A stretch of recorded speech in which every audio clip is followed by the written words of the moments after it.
السلام عليكم ورحمة الله وبركاته. صباح الخير عليكم جميعا. إن شاء الله النهاردة هرجع لكم بموضوع كويس جدا، يعني هنتكلم عن الحجامة، لأن في ناس كتيرة يعني من أصدقائي طلبوها مني، فجمعت لهم شوية معلومات من ويكيبيديا، وإن شاء الله هنكلمكم فيها، لأن في ناس كتيرة جدا مش عارفة إزاي بتستخدمها ومين الناس اللي ممكن يستخدموها ولغاية سن كام. فالحاجات دي كلها معلومات مهمة جدا، تابعونا فيها إن شاء الله. أول حاجة، الحجامة يعني إيه الحجامة؟ الحجامة هي علاج ان هي بتعمل عمليه مصل وتسريب الدم، ان هم عن طريق استخدام الكؤوس. والحجامه دي بتبقى بطريقتين، يا اما الطريقه الحجامه الرطبه او الحجامه الجافه. ودي الطريقه دي طبعا الطريقه دي طبيه قديمه جدا، كانت بتستخدم طبعا بيعالجوا بيها كتير من الامراض. كمان ان الحجامه في ناس كتيره استخدمتها في اللي هم مش عارفين يستخدموها ازاي، مش دكاتره ولا حاجه، استخدموها في الدجل واستخدموها في العلاج وهم ما عندهمش درايه بيها، ولا ازاي ايه الاماكن اللي يقدروا يحطوا فيها الكاسات ويسحبوا منها الدم. فبتجيب بعد كده الام عاليه جدا للناس دي، بتسبب ارتفاع في الحراره والم اسفل الظهر، والشهيه الضعيفه وضعف الهضم وارتفاع ضغط الدم وانيميا اذا استخدمت خطا. وليها سن معين، يعني بدايه من سن 60 فيما فوق ما تستخدمش، يعني الشخص اذا عنده 60 سنه فيما فوق ما تستخدمش. وللاسف في ناس يعني من ضمنهم يعني الله يرحم والدي برضو استخدمها هو في السن ده وهي تعبته بعدها فعلا يعني. ففعلا لازم الحجامه حتى الناس تبقى عارفه ايه السن اللي بتستخدم ليه. لما يكون عندك سن 60 سنه فيما فوق لا تستخدمها، لان هي لها اثار عكسيه. يعني بدل ما هي كانت هتشفيك، لا بالعكس هي ممكن تضرك اكتر لو سنك 60 سنه فيما فوق. طيب دلوقتي برضو في رأي العلم الحديث، برضو هنقول لكم رأيه. الحجامة مثلت جزء أساسي من الممارسات الطبية التقليدية في العديد من المجتمعات. بعد كده انتشر الطب الغربي في بلاد العالم وأجمع تراجع استخدامها. فظلت إيه يعني بقى برضو الغرب برضو ما يستحسنوهاش قوي، فابتدت برضو إيه يعني ما زادتش. لكن في الفترة الحالية ابتدت تستخدم فعلا، وابتدى الطب الحديث يستخدمها، وابتدى في ناس بقى يدرسوها وازاي عشان يبقى في دكاتره يقدروا يمارسوها، وايه الاماكن اللي بيستخدموها. وابتدت برضو تستخدم في علاج امراض كتيره جدا يعني. فبرضو هنكلمكم برضو في الصين، ابتدوا برضو في الصين يستخدموا الابر الصينيه والحاجات ديت. فبرضو خدوا الافكار كلها من الحجامه. ده غير ان هي سنه عن الرسول صلى الله عليه وسلم، ولكن اهم حاجه ان انت ازاي تستخدمها صح. لان الاستخدام الخاطئ ليها زي ما قلنا لكم، اشخاص مش عارفين ايه الاماكن اللي يحطوا فيها الكاسات عشان يسحبوا منها الدم، السن زي ما قلنا لكم، الحاجات دي كلها. فطبعا بتؤدي الى امراض كبيره جدا. في دراسه علميه اتعملت اجريت للمقارنه بين الدم المأخوذ من الوريد والدم المستخرج بعد الحجامه. لو في اختلاف كتير جدا بينهم من حيث التركيب، ولو ان دم الحجامه بيحتوي على نسبه اكبر من المواد زي حمض اليوريك والكوليسترول والدهون الثلاثيه، في حين برضو ما اختلفش دم الحجامه كتير عن الدم الوريدي من حيث كرات الدم البيضاء، لكنه زاد الدم الوريدي بشكل كبير من حيث كرات الدم الحمراء والهيموجلوبين. وبقى يحتوي دم الحجامه نسبه اقل من الصفائح الدمويه بمقارنه بالدم الوريدي. وفي دراسه تانية اتعملت الى وجود اختلاف بين دم الحجامه والدم الوريدي من حيث التركيب الكيميائي والهيماتولوجي وتركيب عوامل المناعه. طيب رأي الطب بقى التقليدي بيقول لك يدعى أنصار طبعا العلاج بالحجامة إن هي بتعمل على تحسين حالة الجسم البدنية والنفسية، بالإضافة لعلاج العديد من الاضطرابات الدموية زي الأنيميا والناعور وبعض حالات الروماتيزم وبعض الاضطرابات الجلدية زي التهابات وحب الشباب، وبترفع الخصوبة عند الإناث. هي يعني زي ما قلنا لكم هي كويسة جدا، بس أهم حاجة إن اللي بيمارسها يكون عن علم. وطبعا هي بتتم طبعا باستخدام دم، في دم مستخرج طبعا عن طريق قلنا لكم حجامه رطبه وحجامه جافه، عن طريق ان هم بيشرطوا الجلد بمحجم او مشرط جروح صغير ويحطوا كاسات جافه فوقها، ويتم تسريب الدم عن طريق احداث ضغط مصل الدماء والتراكمات الدمويه. في بقى حجامه جافه. الحجامه الجافه شبه الحجامه الرطبه، ولكن بدون ما يعمل عمليه شرط للجلد ولا تشريحه. فلا ما بيحصلش فيها تسريب للدماء، ولكن بيحصل تغيير في الضغط الجسم الداخلي والخارجي، والكاسات بتترك بقع دائريه حمراء على الجلد بتختفي بعد فتره قصيره. طيب تاريخ العلاج بالحجامه، من اكثر الطرق العلاجيه طبعا استخدمت قديما، استخدمت من قبل الشعوب قديمه وعلى نطاق كبير جدا، وكان الاطباء العرب هم اكثر ناس استخدموا هذه الطريقه. فهنيجي نلاقي ان الاشوريين استخدموا الحجامه منذ 3300 قبل الميلاد، وفي نقوش في المقابر تدل على ان الفراعنه برضو استخدموها لعلاج بعض الامراض منذ 2200 قبل الميلاد. ولكن في الصين استخدموها مع الابر الصينيه، يعني خدوا الفكره برضو الصينيين من برضو الاحاديث الرسول والحاجات دي كلها، خدوا الفكره مننا يعني مننا كمسلمين. وتعتبر ان اهم ركائز الطب الصيني حتى الان، يعني الصينيين مركزين عليها جدا في علاجهم، واستخدموها من الاسلام، واستخدمها الاطباء الاغريق ووصفوا طرق استخداماتها كما عرفها العرب برضو القدماء. وتكلم برضو الرازي، اتكلم في الموضوع ده بكتير جدا، طبعا عارفين كلكم العالم الرازي الكبير، وبالتفصيل عن هذا الموضوع، وخصص فصل كامل اتحدث فيه عن الحجامه وفوائدها وطرق تطبيقها. وبرضو ابن سينا برضو اوضح ان الحجامه بالشرط فوائد، اولها ليها 3 فوائد. اللي برضو ابن سينا برضو من عالم كبير من علماء العرب، علماء المسلمين، اتكلم قال ان اولا الاستفراغ من نفس العضو، وتانيها استنقاء جوهر الروح من غير استفراغ تابع لاستفراغ ما يستفرغ من الاخلاق، وتالت حاجه تركها التعرض للاستفراغ من الاعضاء الرئيسيه. وابن سينا باين في نهايه الفصل لا يجوز تطبيق الحجامه على من هم دون ال60 وفوق ال60 زي ما قلنا لكم. يعني ابن سينا اكد ان اللي عنده 60 سنه او فوق 60 سنه ما يستخدمهاش، لان هي هتضره مش هتفيده. وبرضو برضو الزهراوي قسم الحجامه الى قسمين: حجامه بالشرط والحجامه الجافه اللي احنا قلنا لكم عليها، وتستخدم في الاعضاء التي لا تحتمل الشرط عليها. يعني ما ينفعش في اعضاء ما ينفعش اعملها بالمشرط، زي الكبد، الطحال، الثدي، البطن، السره، دي ما ينفعش احط فيها مشرط، فبستخدم ساعتها الحجامه الجافه. يعني الحجامه الجافه بستخدمها فين؟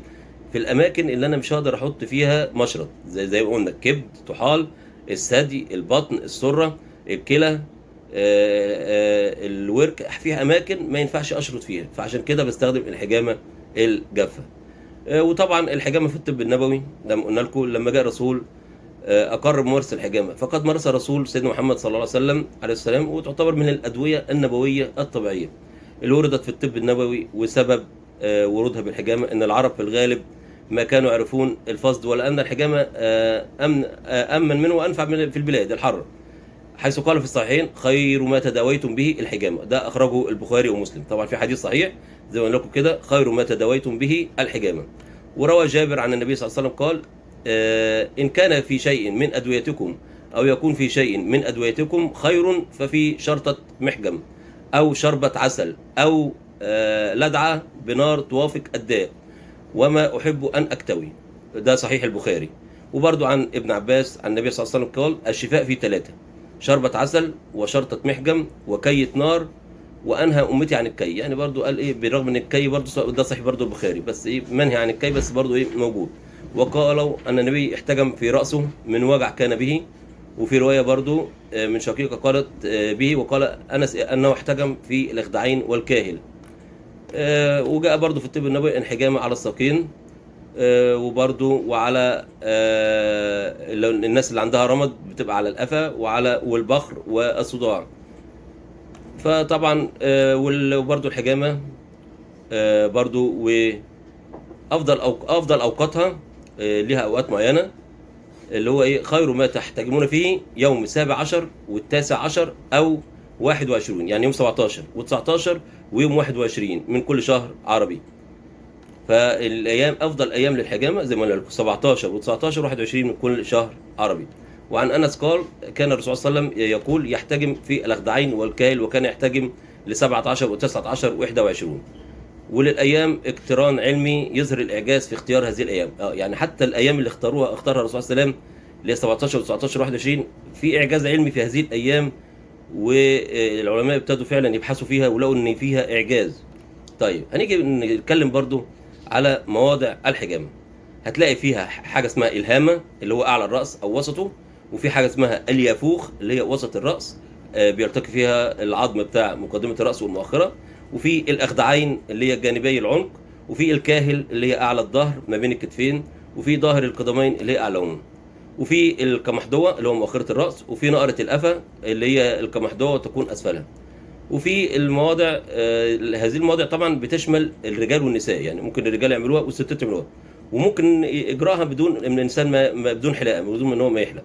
طيب هنيجي برضو نكلمكم عن الحجامه